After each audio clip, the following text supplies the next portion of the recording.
यज्ञशाला में बैठे हुए थे ध्यान मगन। आकर के उसने जैसे ही कहा तो उन्होंने कहा, हे प्यारी, इस समय मैं भजन में लीन हूं, भजन कर रहा हूं और थोड़ी देर रुक जाओ, मैं तुम्हारे मन की इच्छा पूर्ण करूंगा, पर थोड़ी देर रुक जाओ। रानी जवाब दिया है, हे प्यारी, तुम्हें नहीं पता है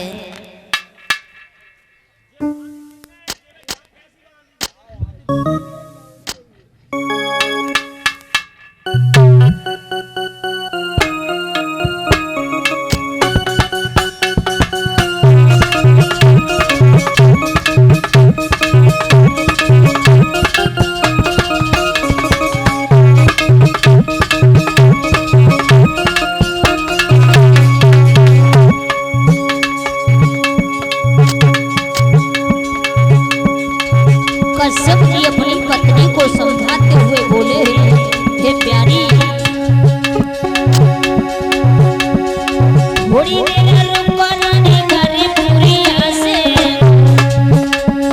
थोड़ी देर रुको रानी, करे पूरी आसे, और काहे हटे न रानी, तुम मेरे संग कहा मत हुई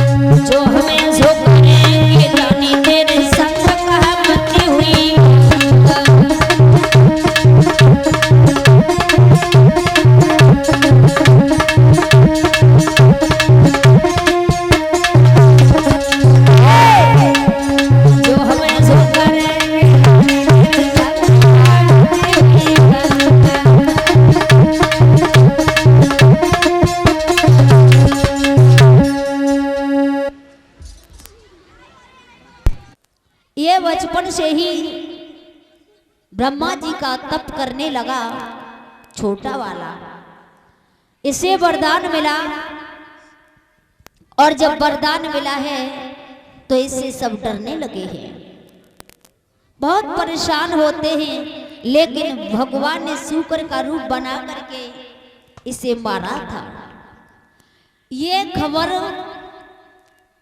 हिरण्यकश्यप को, अदिति को मालूम पड़ी तो अपनी माँ को समझा दिया, देखो दुख तो हर किसी को होता है बेटा, चाहे कैसा भी हो, दुख हर किसी को होता है, हर माँ बाप को दुख होता है, बेटा हो या बेटी हो।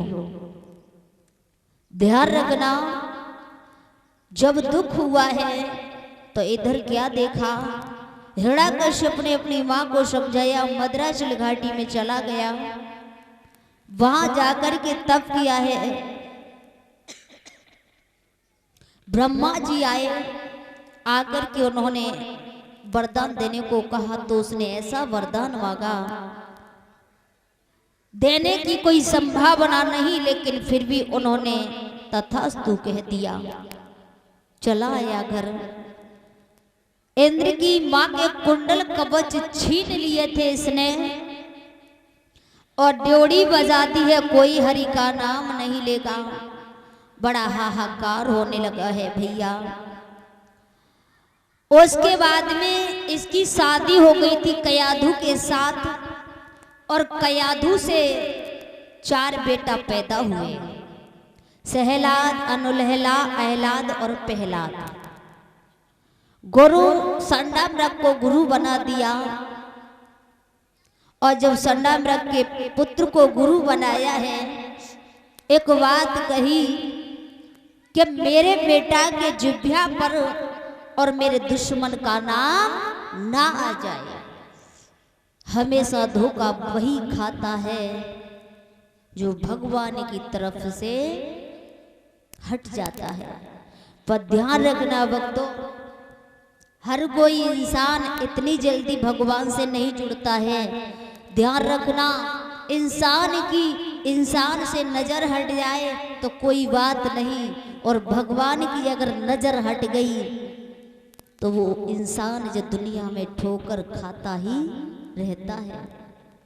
पहली बात तो भगवान की नजर हर किसी से हटती नहीं है, और हट जाए तो दोबारा जुड़ती नहीं है, दुखों में जिंदगी चली जाती है।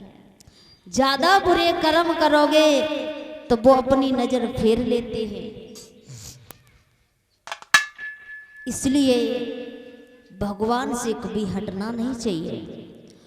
और जो भगवान जिसके साथ खड़े रहते हैं वो इंसान कभी रास्ता को भूलता नहीं है, कभी अटकता नहीं है, कभी भटकता नहीं है। ध्यान रखना भक्तों, उन्होंने कहा कि मेरे बेटा के मुख पर किसी दुश्मन का नाम ना आ जाए, वैसा ही किया। अब बेटा जैसा गुरु पढ़ाते हैं और वैसा ही पढ़ता है, वैसा ही पढ़ता है। लेकिन एक दिन प्रहलाद निकल करके आ रहे थे, रास्ते में देखा एक कुम्हारी और अबा के पास बैठी हुई रो रही थी, भगवान का नाम ले रही थी। प्रहलाद पास में पहुंचे और जाकर के कहा, कुम्हारी आप क्यों रो रही हो, बात क्या है जो रो रही हो तुम? और भगवान का नाम, अरे उसका नाम क्यों ले रही हो, वो क्या भगवान है? भगवान तो मेरे पिता हैं इस समय, और मेरे पिता को पता चल गया तो तुझे जरूर मारने को आ जाएंगे, इसलिए उसका नाम छोड़ दे। कुमारी कहने लगी, बेटा भगवान के नाम में बहुत बड़ी तासीर हुआ करती है, भगवान की भक्ति में बड़ी शक्ति हुआ करती है बेटा, जो मुर्दे को जिंदा कर देती है। लाला तुम्हारे पिता कोई भगवान नहीं है, वो इंसान है, भगवान तो सबका एक ही है जो जगत पिता है।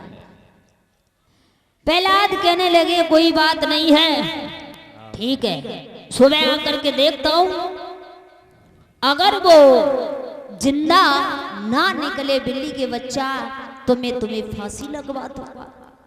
जवाब दिया, ठीक है, मुझे फांसी लगवा देना। और लाला जिंदा निकल आए फिर क्या करोगे? मैं भी राम का नाम लेना लगूंगा। का?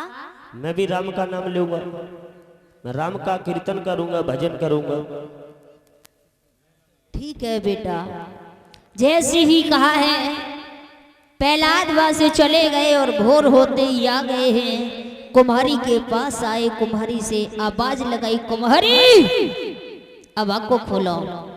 कुम्हारी आगे बढ़ती जा रही है, प्रभु का नाम लेती जा रही और कहती जा रही, दीन बंधु अब तो लाज तेरे ही हाथ है प्रभु, अगर तुमने आज मेरी लाज को नहीं बचाया तो तुम्हें कोई अपना सिर नहीं झुकाएगा, तुम्हें कोई प्रणाम नहीं करेगा, तुम्हारा कोई नाम नहीं लेगा। और रोती जा रही है और याद करती जा रही है, हे दीन बंधु